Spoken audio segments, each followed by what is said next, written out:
In this presentation, you will learn about the instructions for completing the PR1000 of the ESSA Consolidated Compliance Reports. The PR1000 is the compliance report for the Title I Part A program. To access the report, log in to eGrants and select the Compliance Reports tab. The Compliance Report link can be found under the Consolidated Compliance Reports section in eGrants. The table of contents for the Consolidated Compliance Report will initially have only one active link for the GS 2100 applicant information. Once the GS 2100 is completed and saved, the compliance reports that are applicable to the LEA will become active, including the PR1000 for Title I Part A. Before we go over the details of the PR1000, I want to go over some of the report features. On the top right-hand side of the report is a button that will open a PDF document with the instructions for completing the compliance reports. On the bottom of the screen is a back button that can be used to navigate back to the table of contents. Additionally, there is a drop-down menu at the bottom right-hand corner that allows you to navigate through the different compliance reports that are applicable to the LEA. The Printable Version button allows you to open a printable version of the report. And the Save button allows you to save the report as you enter information on the report or at the end of the report. When the LEA selects a Save button, if there are any errors, the system will generate a list of errors and warnings at the top of the report. As shown here, there was an error in Part 1, Line 1. In this example, Line 1 was left blank. For your reference, the system will generate a red box in the report for the field where the error is found. Once the LEA adds an expenditure amount in the field and saves the report, the error will no longer appear on the Errors and Warnings listing. The LEA can use the Print Errors button that will appear on the right to print a copy of the errors and warnings for reference. If there are no errors or warnings, the system will indicate that the report has been successfully saved. We will now go over the instructions for completing the PR1000 Title I Part A compliance report. The PR1000 is divided into 6 parts. Part 1, expenditures from Title I Part A funds reserved at the LEA level. Part 2, expenditures from Title I Part A campus-based program budgets. Part 3, public school student participation for ages 0 to 2 and ages 3 to 5 not reported in PEIMS. Part 4, student participation for private nonprofit schools and local facilities for neglected. Part 5, program compliance self-check. And Part 6, additional information. Let's now take a look at Part 1, expenditures from Title I Part A funds reserved at the LEA level. For Part 1, report only those expenditures and activities paid with Title I Part A funding during the compliance report grant period. Funds utilized from other programs through REAP and funding transferability should be included in the expenditure amounts for Title I Part A. Complete this part to report on the expenditures from Title I Part A funds that are reserved at the LEA level for the current school year. If the LEA has obligated funds that are not actually expended, include a best estimate of what the total expenditure will be for each line. Part 1 will include the activities for which the LEA reserved funds, and the LEA is to report the expenditures under the expenditures column for each of the 12 activities noted. At the very bottom of Part 1, the total of all expenditures reported will auto-calculate. To complete Part 1 of the PR1000, the LEA will want to reference their ESSA Consolidated Application PS3101 Title I Part A program schedule to verify the activities that the LEA reserved funds for so that the activities, match what is reported here. Let's take a look at items 1 and 2 for Part 1 as they both relate to funds reserved at the LEA level for district-wide parent and family engagement activities. Only LEAs with an entitlement that exceeds $500,000 for the reporting period are required to enter expenditures on line number 1. LEAs in this situation would enter 0 for line 2. LEAs with a current year entitlement that is $500,000 or less that voluntarily chose to reserve funds for district-wide parent and family engagement activities enter expenditures on line number 2. 0 is an acceptable response since this is an optional reservation for LEAs with a current year entitlement that is $500,000 or less. LEAs in this situation would enter 0 for line 1. For line 3, type the expenditures for Title I Part A services to eligible private school students. Do not include administrative costs. Any administrative costs for these activities should be included in line number 4. 0 is an acceptable response if the LEA did not have PMP schools participating in the Title I Part A program.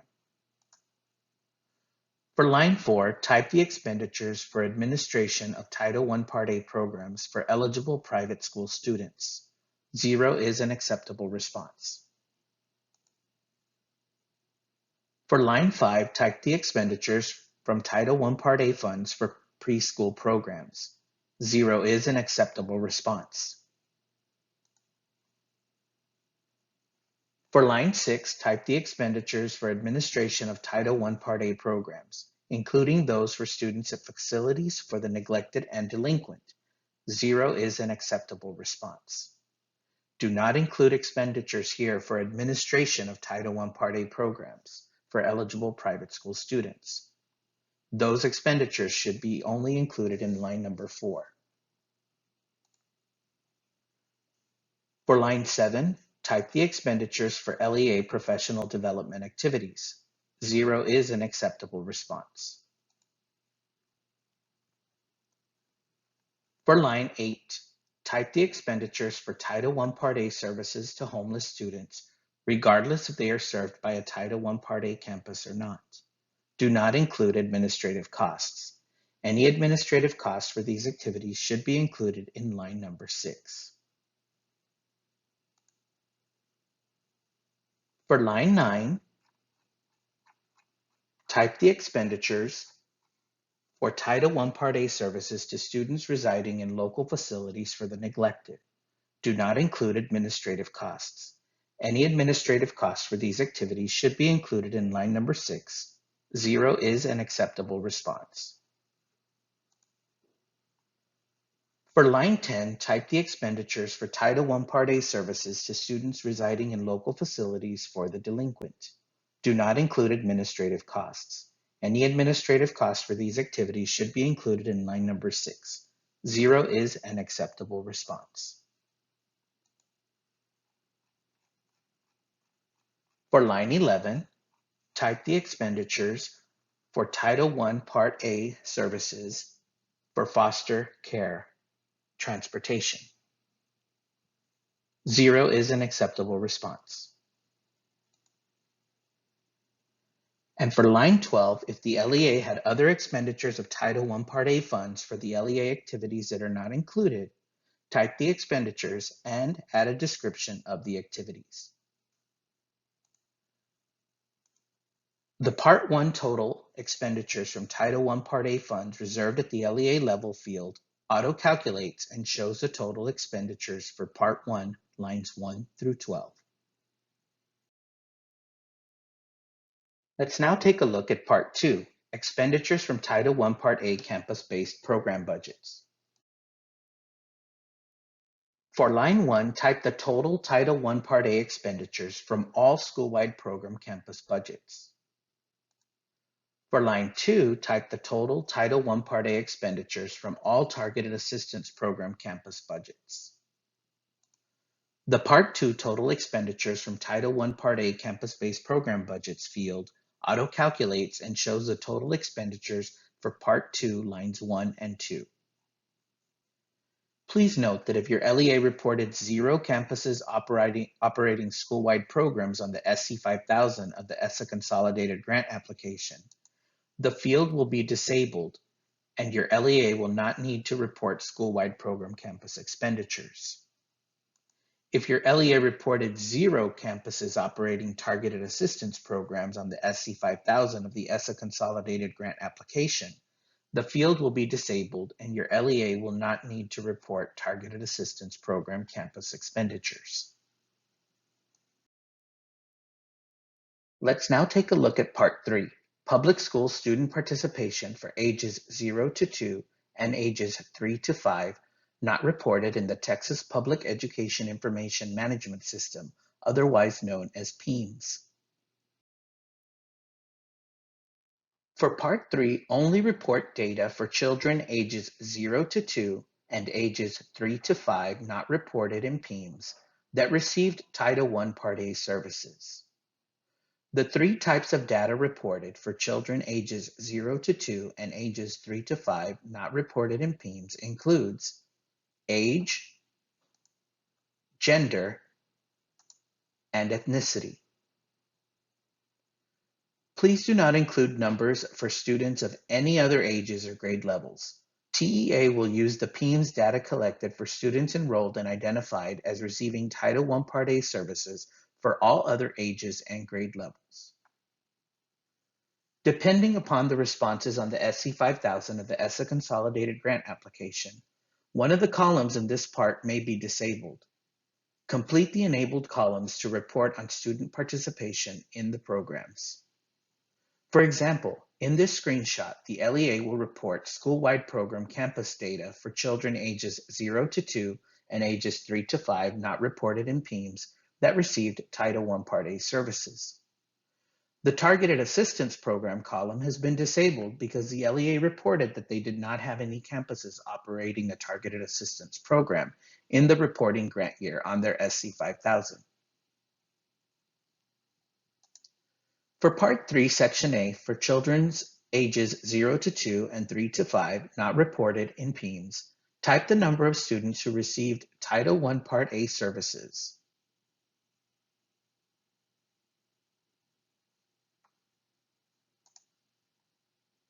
For Part 3, Section B, for children ages 0 to 2 and ages 3 to 5 not reported in PIMS, reported under age, type the number of male and female student participants who received Title I Part A services in the program.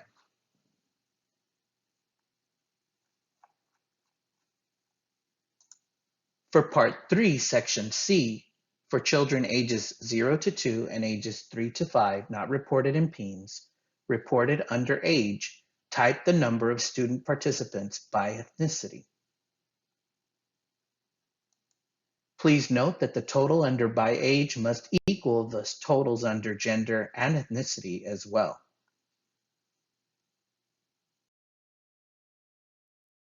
Now let's take a look at Part 4, Student Participation for Private Nonprofit Schools and Local Facilities for Neglected.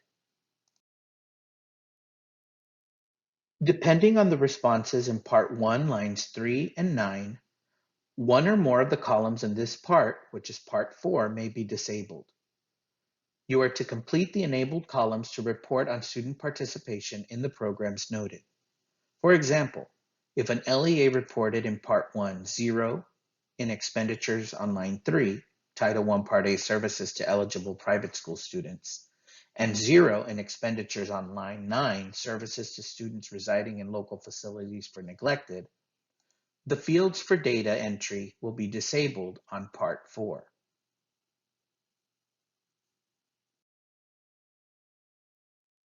If the LEA reported at least $1 on lines 3 and 9, then the LEA will be required to report participation numbers for students receiving Title I Part A services in private nonprofit schools and local facilities for neglected. Please note that the student participation numbers that are entered in this part are only for private nonprofit schools and/or local facilities for neglected. The 3 types of data reported for private nonprofit schools and local facilities for neglected includes age, gender, and ethnicity. Please note that if the fields are enabled, they cannot be left blank. Thus, you will need to type a 0 in each of the fields where there are 0 participants. For Part 4, Section A, for the ages and grades listed, type the number of participants under private nonprofit schools. For Part 4, Section B, for the ages and grades reported under grade, type the number of male and female student participants by grade under participant private nonprofit schools.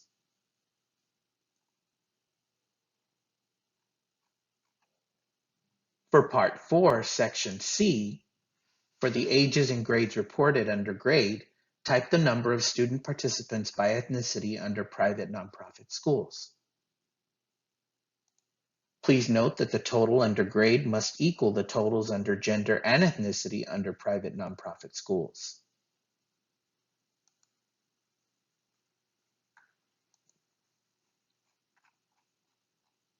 For Part 4, Section A, for the ages and grades listed, type the number of participants under local facilities for neglected. For Part 4, Section B, for the ages and grades reported under grade, type the number of male and female student participants by grade under local facilities for neglected. For Part 4, Section C, for the ages and grades reported under grade, type the number of student participants by ethnicity under local facilities for neglected. Please note that the total under grade must equal the totals under gender and ethnicity under local facilities for neglected.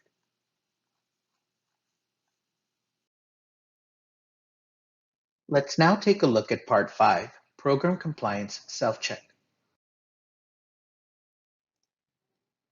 Documenting overall compliance for a program requirement may require several forms of documentation to be maintained locally and available upon request by TEA and/or an auditor.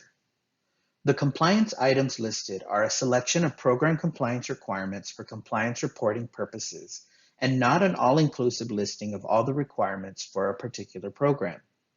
For a complete listing of all the program compliance requirements, please see the program-specific provisions and assurances. Additional guidance concerning program requirements can also be found in the Title I Part 8 Program Guide. Please note that the instructions that follow do not include an overview of all the program compliance self-check items that are included in the report. The instructions that follow simply go over the various reporting options. For a complete listing of all the program compliance self-check items, please reference the Program Compliance Self-Check Guide. Part 5 includes 16 program compliance self-check items in the following categories: LEA Program Plan, Parent and Family Engagement, Campus School-Wide Program Plan, Supplement Not Supplant, and Targeted Assistance Program Eligibility. Each program compliance self-check item includes the statutory language for the requirement and the statutory citation where the requirement can be found in the Every Student Succeeds Act federal law. The following section for each item includes where the LEA will self-report their compliance for the item. For most of the items, the LEA will have two choices: A, in compliance, or B, not in compliance. When the LEA selects in compliance, a pop-up window will display confirming that the LEA is reporting in compliance and assures that it has documentation showing compliance readily available upon request. Once OK is clicked, the response will be recorded. When an LEA selects not in compliance, a pop-up window will display confirming that the LEA is reporting not in compliance and will describe how the LEA plans to meet compliance the following year. Once OK is clicked, the response will be recorded. You will need to use the space provided to describe how the LEA plans to meet compliance the following year. Now, if you decide to change your response from not in compliance to in compliance after you have already selected not in compliance and have added information in the space provided for not in compliance, A pop-up window will display confirming that changing your response will delete the data entered in the text area for not in compliance.